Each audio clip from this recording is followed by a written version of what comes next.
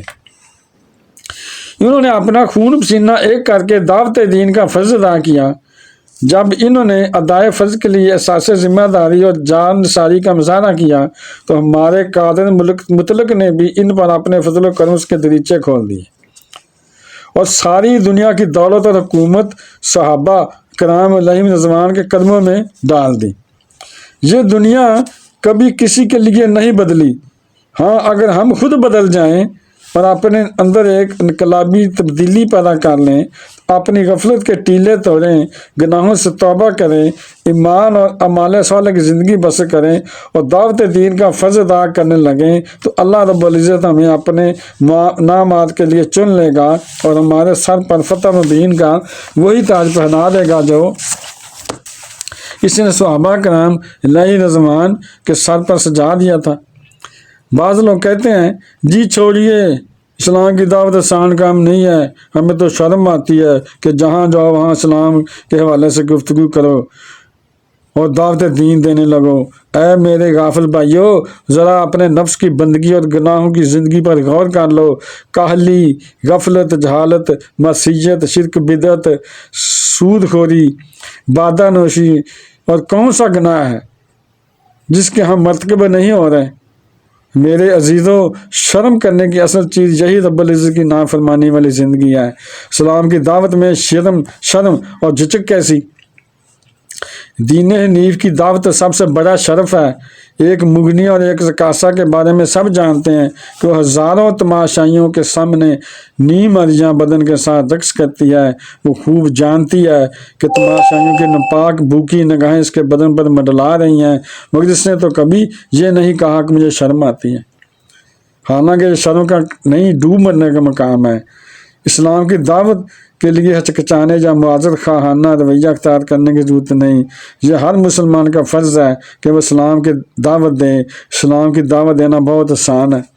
مثالی زندگی کا نمونہ بن جائیے، ہر خاص و عام سے ملیے، محبت اور دل سوزی سے دین کی قیم کی بات کیجیے اور ان کے دل کا یقین بدل دیجیے۔ انہیں بتائیے کہ ہماری ہر حاجت، ہر راحت اور ہر سعادت 100% فاتح السماوات والارض کے ہاتھ میں ہے۔ کامیابی صرف محمد رسول اللہ صلی اللہ علیہ وسلم کے مبارک طریقے کے مطابق زندگی گزارنے سے نصیب ہوتی ہے۔ اگر دنیا بھر کے مسلمان اپنی اپنی جگہ محبت اور حکمت کے ساتھ یہی دعوت دینے لگے تو انقلاب برپا ہو جائے گا، اور آج ہر طرف ہوش بدامنی، بمباری، غارت گری، وحشت، آفت، ظلمت اور دہشت گردی جو آتش مرود بھڑک رہی ہے، وہ گلزار خلیل علیہ السلام میں تبدیل ہو جائے گی۔ آج بھی ہو جو ابراہیم کا ایمان پیدا، آگ کر سکتی ہے داس گلستان پیدا۔ تو بہن بھائیو، بیٹے بیٹی، اگر آپ کو میری ویڈیو اچھی لگی ہے تو اسے صدقہ جاریہ سمجھ کر آگے شیئر کر دیں، اور اگر ابھی تک آپ نے میرے چینل کو سبسکرائب نہیں کیا تو لازمی سبسکرائب کر لیں اور بیل کو دبا کر آل پر کلک کر دیں تاکہ میری آنے والی اچھی سے اچھی ویڈیوز آپ کو ملتی رہیں۔ چلو ملتے ہیں نیکسٹ ویڈیو میں۔ السلام علیکم، خدا حافظ۔